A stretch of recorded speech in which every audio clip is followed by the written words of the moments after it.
wish I knew early in my career is that it is okay to fail. And for me especially, I'm very self-critical and kind of a perfectionist.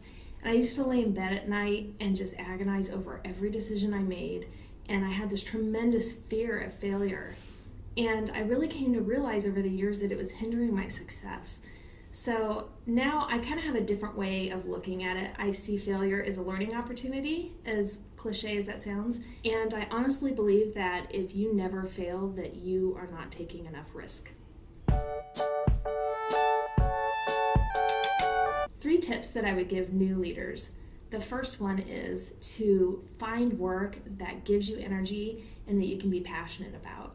And I don't necessarily think that passionate leaders are the very best leaders out there, but I do think leadership comes more naturally if you're passionate about what you're doing. So I think it's really important to take a step back. Are you on the right seat on the bus, or maybe you're not even on the right bus? But find something that you can be passionate about and that gives you energy. The second tip that I would give to any new leader is to be resourceful, but also be a resource for others. I know for a fact that I would not be successful if it wasn't for my resources. And there's no sense in spending 6 hours of a workday when you could be doing something else for the benefit of your credit union when somebody else just did that last week who happens to be 1,000 miles away, but it's a connection for you. So if I'm on a listserv and somebody asks me for a template for a risk assessment, of course I'm going to give it to them. And even though we may work at different credit unions, we're all in this together. And when we help each other out, we're actually strengthening the movement as a whole. So be resourceful and always be a resource for other people when you can do it. And my third tip is honestly just to have fun and be a real leader. Nobody wants to follow a character or a personality. They want a real person. And it's okay to laugh, and it's okay to have fun at work, and it's okay to laugh at yourself.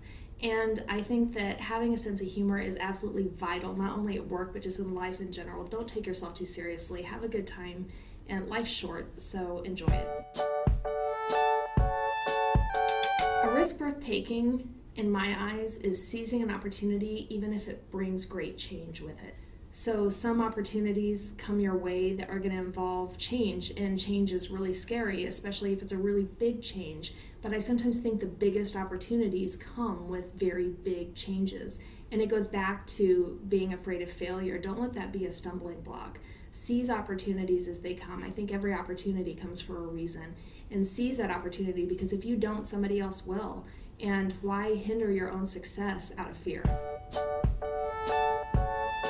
That's all I got.